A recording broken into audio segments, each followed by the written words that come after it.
I'm Paul Van Squike, your Taekwondo guide, and this is Topic Tuesday. If you're new around here, Topic Tuesday is quite simple. People leave me questions about Taekwondo, and we talk about them. And it's just me talking to a camera, so I always recommend, if you have some things to do around the house, pop your headphones in and get your chores done while you listen to this conversation all about the martial art that we love, the martial art of Taekwondo. Let's jump in with our first topic from Monkey. Monkey writes, any tips to transition students from a belt test style of sparring to a more modern competition style?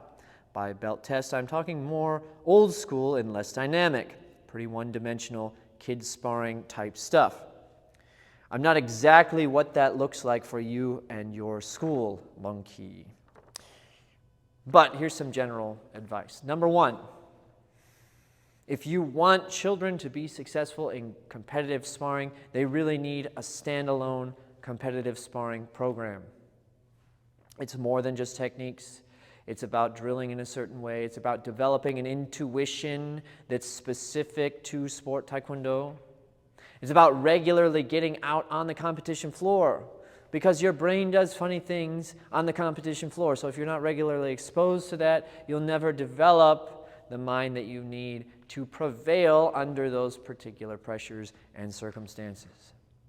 Now, the way I work it, if I'm teaching sparring, even if it's to a white belt child, they're going to learn skill sets that transfer into sport Taekwondo. I'll give you an example. We do teach children to punch from a high guard position where their hands are up. But if a child is learning to do sparring, we always teach them from what I call a cover guard, a standard way of learning to stand in sport Taekwondo. Why? Well, the high guard is not going to serve them well under the rule set of sport Taekwondo sparring. So why even teach them to do something that isn't useful to them inside the parameters they're using for sparring? In other words, if you're having students spar and they can't punch to the face, then the high guard isn't particularly useful to them. And if the competitive format that they would be going into at a higher level also doesn't allow that, then teaching students to put their hands up for sparring isn't particularly useful to them. Now, if you want to teach a hands-up position and movements off of that as a general skill set, I'm not saying there's anything wrong with that, only that it doesn't serve their needs for sport Taekwondo. If you want to teach them some general fighting theory, that's totally fine. So if that's what you're talking about, the way I do it is I just assume that the student is at some point going to transition into wanting to be a higher level competitor. Most of the time that doesn't happen, but it gives them the tools that they need to make that stepping stone sort of adjustment later on in their training if they want to do so. And even if they're never going to compete in sport sparring, it still makes them better at it in class. So I've always approached the sparring like I'm preparing someone for the competitive environment, because this is a big topic that we won't really probably have time to get into, but sparring and this sort of general sense of combat, I don't think that, this is hard to even explain. I don't think that teaching sparring a certain way will make a student better at self-defense than another way. If you're sparring where you're just kicking and punching a chest guard and kicking to the head, then they should learn the best way to do it within the parameters of those rules. So if you're teaching students to do that, but you train them to move like they're Muay Thai fighters, I don't think that's going to make them better in the realm of self-defense. It's just going to make them worse at the type of sparring that you're having them do. I hope that makes sense. So I build it into my program from the beginning, that they're learning strategies and techniques for sparring that transfer into the competitive realm. And then that's what I tend to see on the test as well.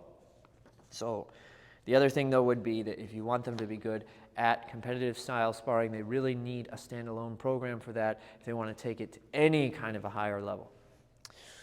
Okay, that's a good question from Mike and Lisa Banjo of Banjo Fiddle. Always mess that up. Mike and Lisa Banjo Fiddle. Welcome back, Master Paul, and congratulations. Topic suggestion. I've been suffering from a couple of nagging injuries lately and had been previously making some good progress in my training. As an aging Taekwondo practitioner, 56, I find myself struggling with losing gains due to injury and continuing to stay motivated. I'm sure the return of Topic Tuesday will help bring some motivation back. Thanks, Mike. I know you guys follow me on Facebook too, so you might already be aware of this, but I'll give you some motivation. And by the way, I'm glad that you find these motivating. That is wonderful. That means the world to me. Here's some motivation for you. My father, who is 69, last week had a stint in the hospital, which is why I didn't have a Topic Tuesday last week. I was in the hospital with him. And he ended up needing an emergency surgery, and he was waiting for it for 28 hours. The whole thing was rather traumatic on his body. But he bounced right out of it, and I think it's in large part due to the fact that he has maintained a very healthy lifestyle, and at 69 is still a very fit person, a fit individual who has always prioritized his fitness. He's not a martial artist, but he's always used his home gym, stayed busy with projects, he skis, he goes on walks, all these sorts of things. So he's maintained a healthy lifestyle. Now, anytime you go in for a surgery, the honest truth is you're at risk of death, some more than others, but it's a traumatic thing on the body, and there's always the possibility of an error on the end of the surgeon. So being healthy helps you increase your odds of survival in those situations. Now, not only that, it helps you with your recovery process. The day I went to pick him up, he was already waiting outside on a bench, and he sprung up, walked over to the car, and if I didn't know he had had a surgery, there'd be no indication that he had any kind of injury or past trauma on his body. He looked completely normal. Not only that, that was Thursday morning. That was the earliest possible release they had thought he would make. They were realistically thinking Saturday, Sunday. He got out as early as possible. That Saturday, he walked like 3 or 4 miles. So,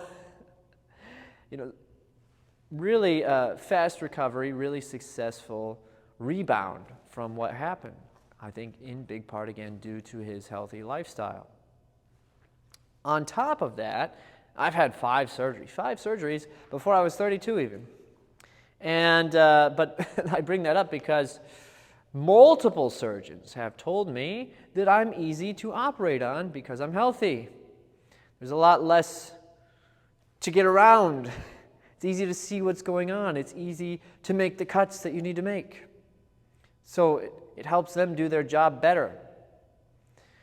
That's huge.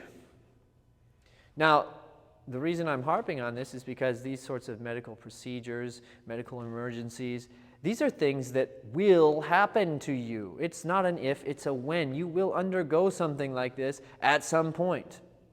And it's a major thing. Even the smallest ones are a major thing. If you're healthy, they can be a blip on your radar. But if you're not healthy, it's a struggle, and it can be a real fight for your survival. So stay healthy for your own staying power. Stay healthy so you have a better chance of being around longer. That's number 1. Number 2, because I know we need to be realistic about this. The boomer generation did get old. It's not the generation that will never get old. That's impossible. It's a pipe dream. Aging is real, and it has consequences. You lose speed. You lose flexibility. And that can be discouraging. I myself, as most of you know, have an injury that has severely reduced my capabilities.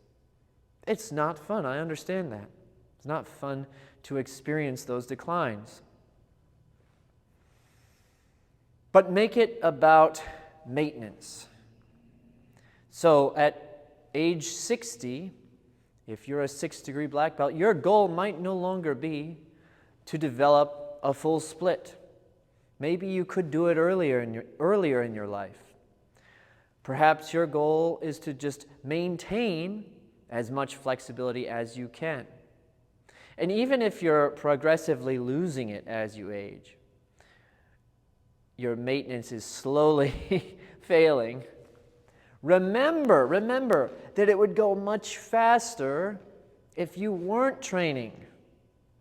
So yes, you're going to lose some stuff, but you lose it a lot more slowly if you're regularly staying active and training. And some things, it all depends on the individual, some things will continue to grow and you'll build skill in for many, many years. Don't let a particular number be the point of decline for you. You might continue to grow in certain areas up to a certain age. What we all know, though, is that eventually we'll get old and we'll die. So there is a reality to that. But continuing to train is a way of putting that off as long as possible, improving your quality of life in the moment. And also, I would mention that while you might lose some physical skills like speed and flexibility, you can always continue to develop your knowledge of the martial arts. This helps in both teaching others, and it can be your own personal growth. My mother, who is also 69, is currently learning to use the fan as a weapon, and she's never really spent much time with any weapons. She was intrigued with the fan and is spending time learning the form with a fan, a form with a fan. So she's building a new skill, she's growing, and she's 69 years old. Now, should her choice of growth be setting a goal to do a flying sidekick over 10 people? Probably not. That's probably not a good goal to set at 69. The fan, a very reasonable goal to set at 69. And a way to continue to expand yourself. And remember, the martial arts world is in desperate need of quality leaders, people who know how to do the techniques and can transmit the knowledge in a dynamic way that captivates, that influences other people. That's sorely needed. So if you can be that person, fantastic. That's a way of continuing to grow and share in the martial arts world, no matter what your age almost, as long as you can interact with others. I hope that helps. From Michael T83310. Question for next topic Tuesday. What tips do you have for a student trying to learn Koryo Pumse? I'm especially struggling with the double sidekick. It looks like a sloppy round sidekick combo, more so than a sidekick when I do it. Koryo is an immensely difficult form. It might be, from an athletic standpoint, the most difficult form to do because it will expose your weaknesses. You cannot get through that form without being a serious Taekwondo athlete and make it look good. You can't make it look good without being a serious Taekwondo athlete. Okay, the double sidekick. Here's where I think a lot of people run into trouble. They overemphasize the first sidekick. Watch the world-class Pumse practitioners. That first sidekick isn't a real sidekick. The rhythm I always tell my students to use is flick stick. I promise I am not doing a Nazi salute here, so do not screenshot this and send it to the news. Okay, your leg. This is going to represent your leg. I'll make it a fist so it doesn't. You guys can't screenshot it. Okay. First one, we're going to flick and just return the knee. Just let that knee return. The second one, we're going to stick. So it's flick, stick. Right. If you try to stick, it looks clumsy and robotic. That's where a lot of people run into trouble. They try to stick the sidekick, and instead they should stick the sidekick. So try that, play with that. But beyond that, you really need to have the athleticism already built to do a good sidekick, to do a good front kick. You need the strength, the flexibility, and the coordination to make those things happen. If you don't have those things in place, your choreo is not going to look very good. It's just the fact of the matter. Now, I have a follow-along exercise routine on my website, tkdguide.com, that goes through a variety of at-home exercises you can do to get better at side kicks and front kicks and all the things that you need for Pumse. But this channel also has a number of those things under the how-to section for free for you guys. So check those out if you would like. That being said, it's a difficult form. Yeah, you just got to plug away at the athletic elements to make it look good. From Daryl, my producer. Thank you, Daryl, for coming back and giving me a new suggestion after all this time. Daryl says, yes, Topic Tuesday is back. Kyusho Jitsu was the art you were mentioning regarding the pressure point stuff. Yes, Daryl, that is correct. That is the art I was thinking of. And you remembered the name. The producer is back as well, didn't lose me. And as for next week's topic, how exciting to say this again. I guess speaking of legends of the past in the arts, do you think new masters can gain a global popular name outside of UFC fame? Perhaps things will circle around again. They once used film, Bruce Lee, Jackie, Jet Li. What media or way will be next? Will sport title be the end-all? Can a traditional artist prove himself globally without going into a cage? Are there any rising stars, or perhaps one you personally like, that didn't get noticed?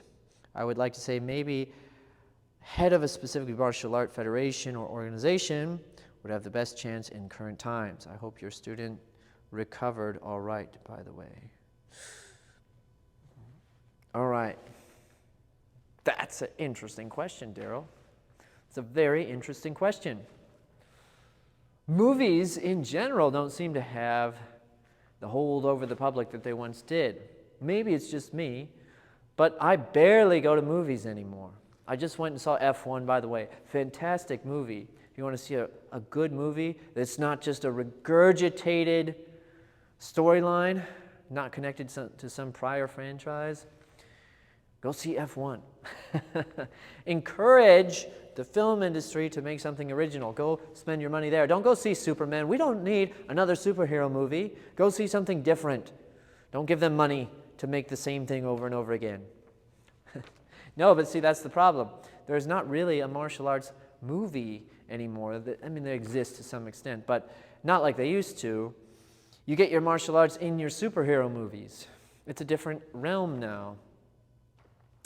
Rising stars. I can't think of any. To me, the interesting newer development, the thing that's happened most recently for some names that have gotten popular outside of film and outside of competition is the YouTube martial artist. So one person that jumps to mind to me is Jesse Enkamp, the karate nerd. Some people don't like Jesse. I love Jesse Enkamp. I think first, he's a quality martial artist. Second, he makes really entertaining content. I think sometimes he purposely dumbs himself down in his videos when he's interacting with other martial artists, just so that the viewer can learn from his interactions with them. He understands that to get a broad appeal to his videos, he needs to make them appeal to beginners first. That's going to be the most martial artists out there are people who fall under the category of beginners, and then slip in the substance for the more advanced practitioners. I think he does a good job of weaving those things together in an entertaining way, and he himself is a quality martial artist. He is not a cage fighter. I think he's done 1 or 2 MMA fights, which, man, hats off to him for that. But his popularity is because of his YouTube channel. Now, I have never reached those sorts of heights. But I'll tell you, before I had my hip hurting, the how-to videos I was doing were doing very well. In fact, there's several over 100,000 views now, and one of them over 1 million views. So that's really awesome, and I'm not anything super special. So I think social media and things like YouTube and TikTok might be the new avenue for your next batch of famous martial artists that are not famous because of their competitive results, if you will. Movies, that's a tough one. I would love for a resurgence of martial arts movies. I don't know if it's possible in our culture today. But if someone wants to give me several $1 million, I think I can do it on a low budget. I would love to create a new martial arts movie where the heroes are more so traditional martial artists, less competitive martial artists, more so traditional martial artists. We get a little bit of that mythology back that draws people to the traditional martial arts, because I do think that was a powerful draw for people to the traditional martial arts, was the movies, and we're missing that. Dojos around the world, if you want to collectively chip in and fund a blockbuster martial arts movie, I think it would pay off for all of us. I'll throw my money into the mix. You guys send me your money, and I'll get going on that movie for you.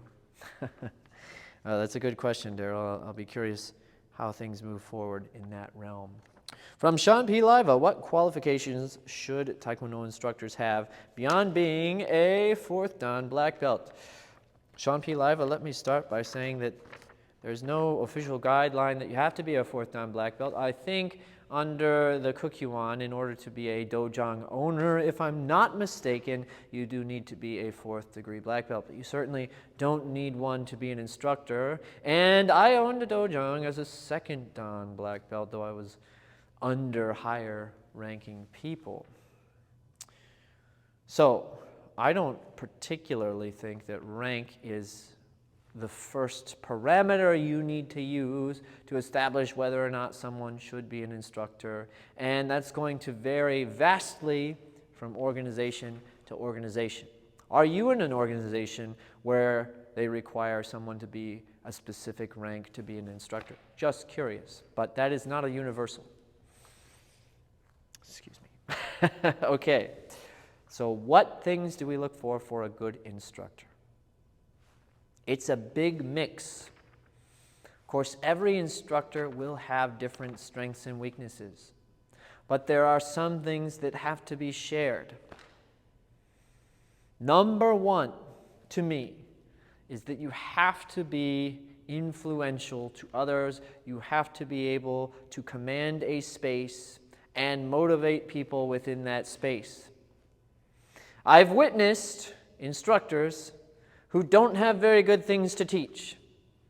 Their actual knowledge of the martial arts is almost dangerously bad, but they can command a room full of adults just because they have a certain look and they put out a certain energy. And you can poo-poo that all you want, but I think that is the most important thing, because you'll never be able to consistently get people in a room to train together if you don't have influence over them. The whole thing will fall apart if you can't wield influence. So you have to have the charismatic elements down that make you influential. That's hard stuff to teach. I'm really working with my own instructors on some of these concepts right now, and I break it down into various things. One is dynamism. So you have to use your voice dynamically. When you demonstrate a technique, you have to do it in a way that inspires students. So you can't say, okay, now low block and be limp. You have to show them in a way that gets them excited. I call that dynamism. It involves the voice, it involves the way you move, the way you stand. Okay, then there's, of course, the technical nature itself. You need to know your stuff. You need to know the sequences of the forms. You need to know how the techniques are done. Now, it depends on what kind of instructor you are. If you're a sparring coach, you need to know sparring strategies. You need to understand sports psychology if you want your athletes to be successful at least. So to some extent, it depends on what your goals are as an instructor, who you're trying to teach. But you need that dynamic element, you need to wield influence, and you need to have a technical understanding. If you have those two things, then I think you're in place to do well as an instructor. Then there's a lot of other things that fall in from there. I think you need to be organized, for example. If you teach one thing here and another thing there and you bounce all over the place, there's only a small number of people who will be able to do well under your guidance in an environment like that. You need to be organized, you need to repeat material, you need to circle back to it regularly. I have built a curriculum that works like a giant Renaissance clock. It's all moving, but it circles back, it repeats for a certain length of time, it gets everything that students need to know for belt tests circled around in a nature where they're always being re-exposed to it. Then they move on to the next thing, so it's not boring. That took me a while to come up with, but it helps me stay organized as an instructor. You need to be empathetic. If you forget what it's like to be new to something, then I think you'll likely overwhelm a student. You'll lack compassion when you're dealing with someone who is new to certain material. So there's a lot of things that go into it. In many ways, I would say rank is one of the least important factors. All right, I want to go through a poll that I left for you guys. We'll wrap up with that. My poll goes like this. Assuming competitors only get one coach, which quality is the most important? I had 92 votes. 45% of people said transmission of technical knowledge, techniques. 36% of people said transmission of strategic knowledge, and 20% said understanding of sports psychology. And it's interesting because if you asked me this when I was brand new, I think I would have answered transmission of technical knowledge. But asking me now, I wouldn't answer that way, and here's the reason. I think, in this sort of post-industrial world, one of the reasons we think this way is that technology is this way. So if you're fighting a war, let's just use this example. If you're fighting a war with someone, then in many ways, technological progress is the most important part of victory in that war, right? If I am fighting a tribe that wield bows and spears, and I have B-2 bombers, there is nothing that they can do, no amount of strategy that they can possess that would help them defeat me. They can't even get to me, and I've blown them up. So if you think of techniques like they're a technology that allows you to surpass your opponent, then this answer makes sense, transmission of technical knowledge. Basically, the more you improve your techniques, the higher you elevate your technology, and then the easier it is for you to obliterate your opponent. But the problem is, when we're talking martial arts, we're talking about people on a relatively even level. Whether you're fighting in an unarmed way or you both have swords, you're both basically on the same playing field. It's not a situation where they've got spears and arrows and you've got a Maxim machine gun, right? It's relatively even. So at that point, technique becomes less important and the strategic knowledge becomes more important. The sports psychology becomes more important. To me, a technique is a story for the body to internalize a concept. In other words, a roundhouse kick teaches your body a method for hitting something hard at a horizontal angle. It doesn't in any way give you the intuition on when to use that or how to vary it, because it's never going to look the same depending on how it presents itself in a combative situation. So if you have an instructor who understands the strategy, who understands how to create drills so that you can develop your understanding of how to use techniques or how to get techniques to manifest at the appropriate time, I think that is much more knowledgeable than the perfection of the technique itself, which is more of a pumse thing, less of a fighting thing. That's my take on it based on my understanding, my years of teaching others, and its collective intuition that it's generated in me. Well, I think this has been a good episode of Topic Tuesday. Thank you so much for your participation. I'm sorry that as soon as I restarted, I had to stop again last week, but it was for a very good reason, as you now know. And I look forward to talking with you guys again next time. You know your job. Get down in the comments. Leave some comments so that we have great material like we had this week for next week's Topic Tuesday. And until then, enjoy your training.